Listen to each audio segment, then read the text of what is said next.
My name's Anneliese Dickman, and I'm the Communications Director for the Wisconsin Anti-Violence Effort Educational Fund, or W.A.V.E. And we are a statewide grassroots advocacy organization that works to improve the state's gun laws by making them stronger so that we can prevent easy access to firearms, because we know that it's the easy access that has the biggest impact on gun deaths in the state. Most gun deaths in Wisconsin are suicide deaths, and we know that there are ways that we can prevent those deaths. And most children who die from guns in Wisconsin are killed by homicide or unintentional shootings, and we can prevent those types of gun deaths as well. Do you have any statistics on, I don't know about off the top of your head, but any statistics on the amount of types of gun deaths, in regards to a suicide or homicide or anything like that? Yeah, so annually in Wisconsin there are over 600 deaths from firearms each year, and almost 3/4 of those are suicides. And the population most at risk for dying from suicide in Wisconsin are white men, middle age and older. Why would that be? Well, that's who most of the gun owners are. So owning a gun puts you at a higher risk for suicide. Okay, and the age range you're thinking for most of the deaths? Oh, most of the suicide deaths Yeah. are among white men age 50 and over. 50 and over. Mm-hmm. What is the difference that you've been aware of between the federal laws regarding these and the state laws? Is there much of a difference? Is it pretty much the same, or is there a big disparity between the two? Well, there isn't a lot by way of federal law. This has been mostly left to the states to regulate. There's a federal law that requires that any gun dealers who have a federal license to sell guns, have to issue a background check, conduct a background check with every gun sale. And it's up to the states to decide whether any other types of gun laws also require background checks. And there are many states who do require that, but Wisconsin's not one of them. So in Wisconsin, if you buy a firearm from anyone who's not a federally licensed gun dealer, there's no requirement that you have a background check. And that's the loophole that we would most like to close, because we know that that loophole is responsible for many gun deaths in this state. How would you rate, first of all, how would you rate the federal level, A, B, C, D, just like a school report, and how would you rate the state, A, B, C, D, F, Right, well, I guess I wouldn't do that probably, but the federal law has a lot of loopholes, because it only applies to those licensed gun dealers. So there are quite a few ways to buy or purchase guns that don't include going to a federally licensed gun dealer. So that leaves open a huge loophole. In addition, the database where they conduct the background checks has weaknesses. So even the background checks we conduct may not be capturing all the information that we would like to capture to make sure those most at risk of being dangerous are prevented from owning a firearm. So the federal law can be strengthened for sure, and then Wisconsin's laws are way behind most states, including many of our neighbor states. So Wisconsin's laws need a lot of improvement if we're going to make a dent in the amount of gun deaths in this state. Well, that was going to be my next question. We border Michigan, Minnesota, Iowa, and Illinois. Mm-hmm. How do those states compare to Wisconsin, and is there a lot of that kind of gun traffic over the borders? Most of the traffic is guns leaving Wisconsin and going to those other states. They all have stronger laws than we do here in Wisconsin. And Illinois releases data on where the guns seized after crimes in that state, where they were originally sold.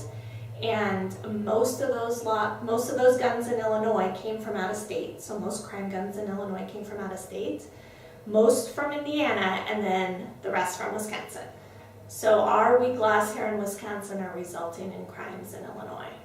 Are the guns that come into Wisconsin in the first place before they're sold either to Wisconsinites or people outside, where do they come from?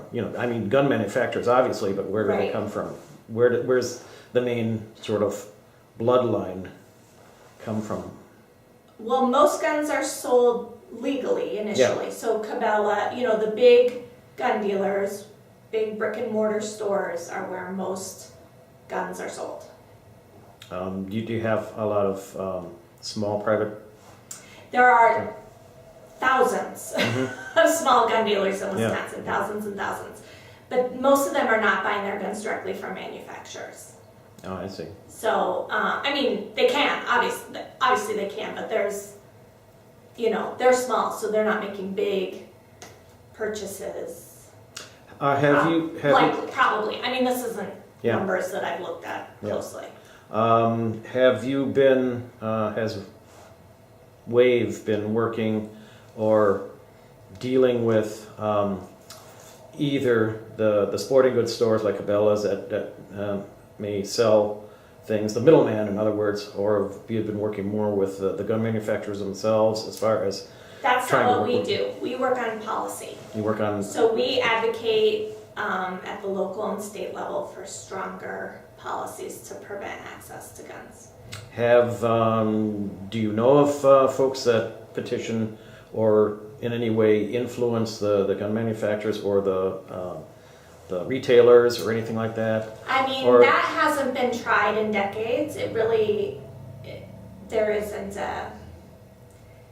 there was efforts to do that, like during the Clinton administration, and the gun lobby basically eats its own. So any gun manufacturer that makes any move to try to strengthen practices around gun sales, they turn on that. So we've seen that happen. Most recently, Dick's Sporting Goods decided they were no longer going to sell assault weapons, and we've seen the NRA turn on them. Many of their vendors turn on them. So it's not people who are trying to prevent gun deaths aren't trying to do so by talking to gun manufacturers or gun dealers usually. Has that helped in the past at all? No. No. Do you think it would? I was thrilled to see that Dick's wasn't going to sell those types of weapons anymore, and many other dealers decided that they were not going to sell to people under age 21 anymore after the Parkland shooting in Florida. And I do think that will, make a small difference. But what we know for a fact will make a difference is having stronger gun laws. Has there been any kind of push towards new technology?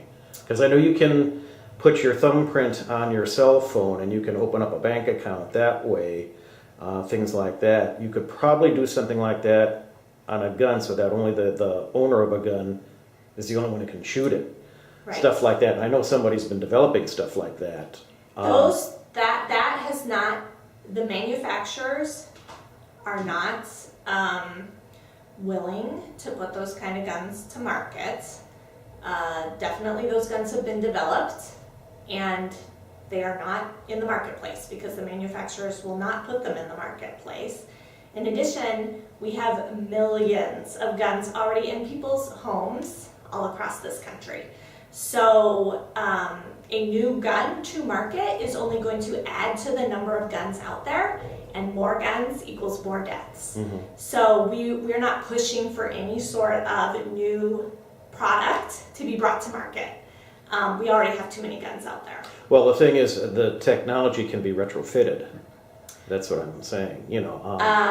So that the guns that I'm are, aware that there's a retrofit that would work. well, it could be developed, that's, you know. Yeah. I mean, if it's possible to get a movie on your cell phone, it's possible to do Right. that. But we know from the many other states who have better laws than what we have in Wisconsin and have fewer deaths, that the practical way to go about this is to pass stronger laws. That's simpler, faster, more cost effective, and actually does prevent death. How much of a percentage, or how much do you see as far as kids getting a hold of guns? It's a huge problem. You cannot own a handgun in Wisconsin unless you're 21, and yet we have children arrested for crimes with guns who are younger than that. We have children who die because they've gotten a hold of guns who are younger than that. So it's a big problem. Adults have to ensure that children do not have access to firearms. Now, in this state, we just passed a measure that kids can go hunting with their dads at younger than high school age. There is no longer a minimum hunting age in Wisconsin. Yeah, but they have to be accompanied by an adult or something like that. But there's no longer a minimum hunting age in Wisconsin. How long has that been in force? That passed this year. That passed this year. So you don't have any statistics on any kind of... Yes.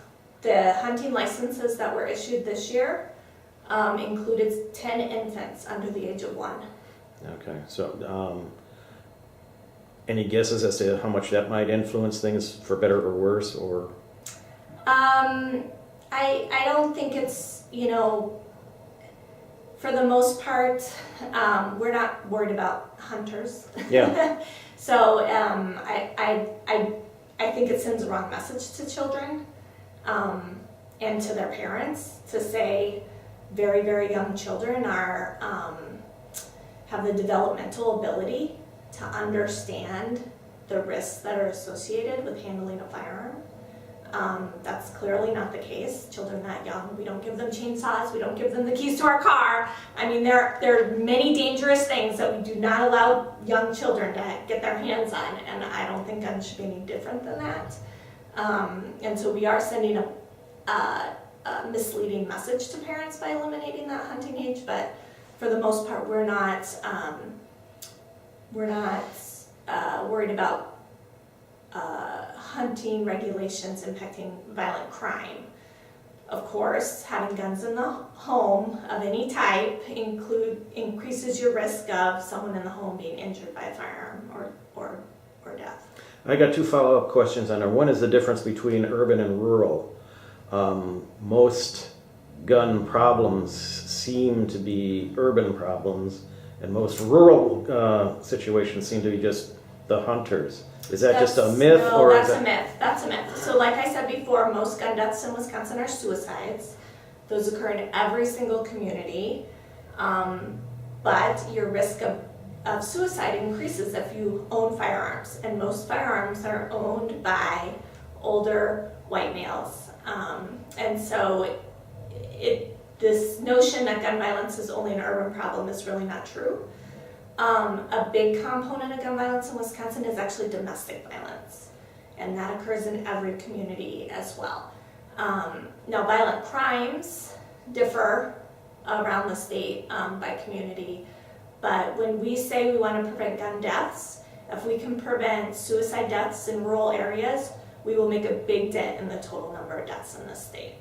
What about gun buyback programs? One of the things I've heard from police is that when they have a gun buyback program, what they tend to get is grandpa's old rusty shotguns and stuff like that. And what they really need are the AR-15s and Right, yeah. We haven't seen, there hasn't been any research that's shown that gun buyback programs actually reduce crime. They are helpful to people who no longer wish to own a firearm but don't have a safe way to get rid of it. But it doesn't do much to reduce crime. I think we could wrap this up. Is there anything that you want to add to any of the stuff that we... I mean, what we know works to prevent gun deaths is having a background check on every single gun sale. having a waiting period for handgun sales. Wisconsin, for many, many years, had a 48-hour waiting period for handgun sales, and a few years ago that was eliminated. But we know that that reduces both homicides and suicides. We know that the biggest predictor of future violence is past violence, and that's why we prohibit felons from possessing firearms. That's a federal law. States can go further than that, and some states do. We'd love to see Wisconsin prohibit people who've had multiple convictions for violent misdemeanors from possessing a firearm. And we would also like to see a bill passed here that would allow family members to get a restraining order when a loved one has made a threat that they are going to either harm themselves or harm someone else with a firearm. And that would allow law enforcement to remove the firearm temporarily until the risk has passed. So there are other states that have that kind of law. In Wisconsin, if that threat is made in a domestic violence situation, the firearms can be removed. So we'd like to see that expanded to be any kind of threat, not just in a domestic violence situation, and we know that would save lives too. You get your funding from where? We have many, many individual donors all across the state, and then we have some foundation grants.